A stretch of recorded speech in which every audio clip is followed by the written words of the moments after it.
गुरु जम्बेश्वर भगवान की जय। शब्द 22। एक समय बरसंग नाम का व्यक्ति गांव जांगलू निवासी अपनी पत्नी के साथ गुरु महाराज जाम्भोजी के पास आया और उनसे निवेदन किया कि उनके एक पुत्र है जिसकी प्रवृत्ति हिंसक है। वह छोटा बालक मिट्टी के हिरण बनाता है और उन्हें बाण से मारने का खेल खेलता है।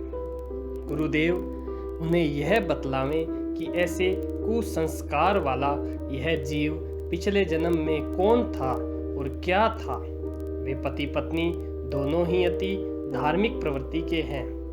अपने हिंसक स्वभाव वाले पुत्र के लिए उनका क्या दोष है। उनकी जिज्ञासा जान गुरु महाराज जाम्भोजी ने उनसे यह शब्द कहा।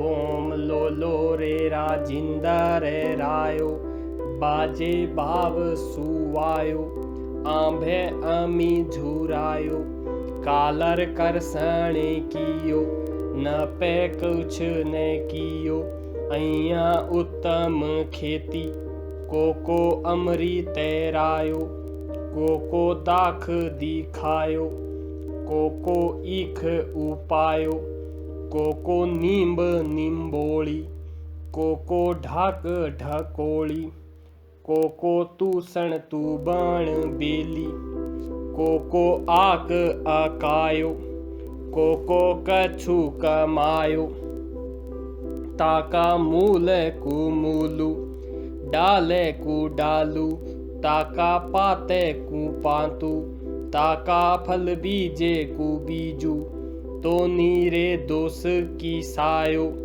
क्यों क्यों भूए भागे ऊना क्यों क्यों कर्म बिहूणा को चीड़ी चमेड़ी को उल्लू आयो ताके ज्ञान ने ज्योति मोक्ष ने मुक्ति या के कर्म ईसायो तो निर्दोष की सायो।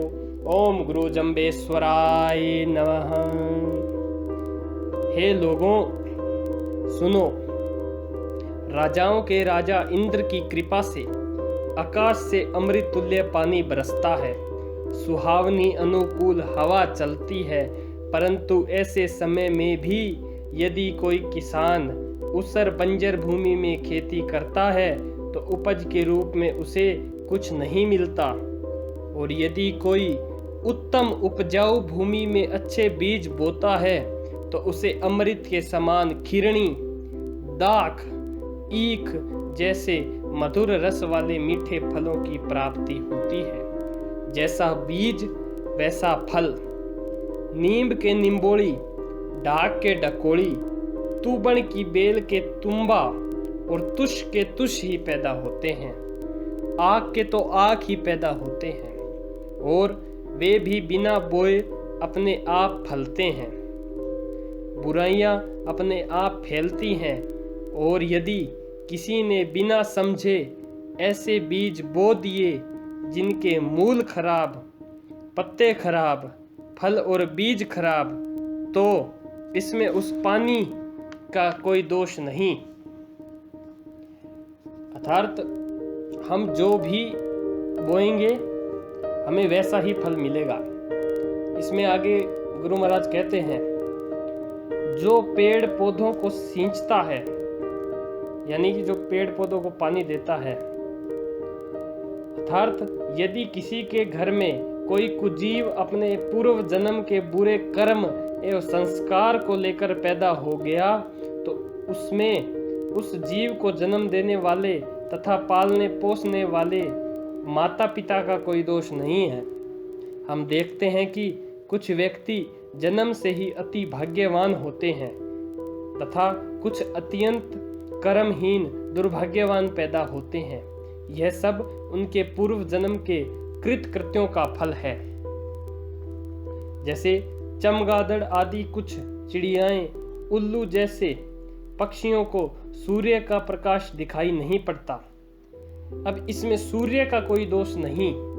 इसी प्रकार जो जीव जड़ बुद्धि पैदा हुए हैं, जिनके लिए न कोई ज्ञान का प्रकाश है न मोक्ष है और न मुक्ति है। जिसके पूर्व जन्म के कर्म ही ऐसे हैं तो इसमें उन माता पिता का कोई दोष नहीं है जिनके पानी, रस, रक्त, मांस, अस्थि, मज्जा, रज एवं शुक्र से ऐसे कुजीव पैदा होते हैं। बोलिए गुरु जम्बेश्वर भगवान की जय।